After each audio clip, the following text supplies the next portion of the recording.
Have you ever wondered what it looked like when God lived among his people? Let's take a walk through the tabernacle, God's holy dwelling place, and discover how every part of it points to Jesus. From the very beginning, God's desire was to dwell with us. He walked with Adam and Eve in the Garden of Eden. Later, Jesus, God in the flesh, came and lived among us. And one day we'll be with him forever in the new heaven and new earth. This tabernacle, instructed by God and built by Moses, stood right at the center of Israel's camp. It was rectangular, about half the length and width of a soccer field, so roughly a quarter of the total field size. It was surrounded by plain white linen curtains, 7 feet tall, high enough that no one could peek inside. The white linen symbolized the purity of Christ. Only the Levites could come near. Why? Because God's presence was there, and, reverence was expected. There was only one entrance, and it faced east. Unlike the white walls, this door was colorful, blue, purple, and scarlet. Each color had a message: blue for heaven, Jesus came from heaven; purple for royalty, Jesus is the King; scarlet for blood, Jesus the royal King came to die for us. In John 10:9, Jesus said, "I am the door." We have to go through this door to reach heaven. The only way to God is through Jesus. Ordinary Israelites could enter the outer courtyard. The first thing they'd see, a large bronze altar, square as wide as outstretched arms. Here animals were sacrificed. It was a bloody sight, but it pointed to Jesus' bloody death on the cross for our salvation. Nearby stood the bronze laver filled with water.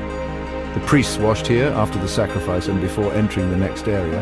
In the same way, after being saved, we need to be cleansed, our minds washed by God's word so we can draw closer to him.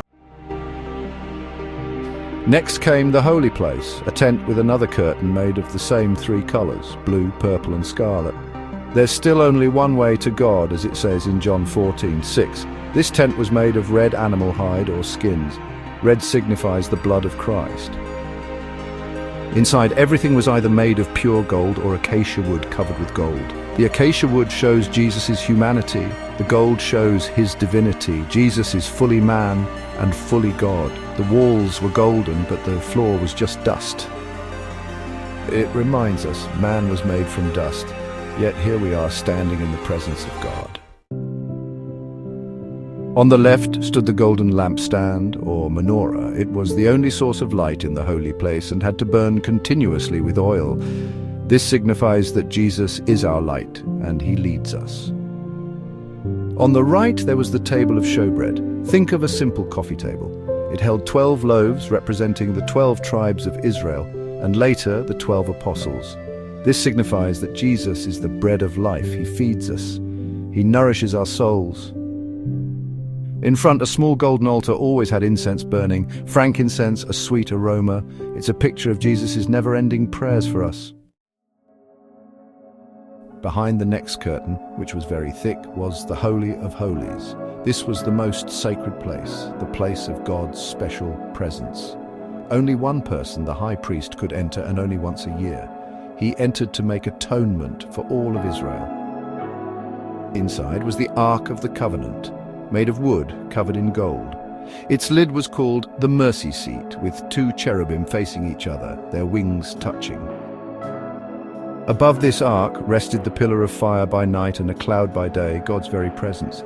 Inside the ark, the tablets with the 10 commandments, God's holy law. This indicates that only Jesus can fulfill that law perfectly.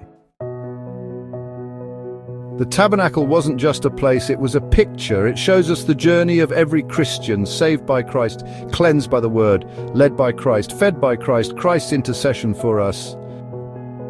Most Israelites only saw the white curtain. Similarly, many Christians do not see much. But as one entered the curtain to the holy place, it became an amazing sight. The more we enter in, the more beauty we discover in Jesus. When Jesus died, something powerful happened. The curtain between the holy place and the Holy of Holies was torn in 2, from top to bottom, just like it says in Matthew 27:51. God tore it. Now, because of Jesus, we don't need an earthly high priest. We have direct access to God's holy presence. Hebrews 4:15-16 tells us Jesus is our high priest. He understands us and invites us to come boldly. The tabernacle was just a shadow, but Jesus is the reality, and he's inviting you into the Holy of Holies. Will you enter in?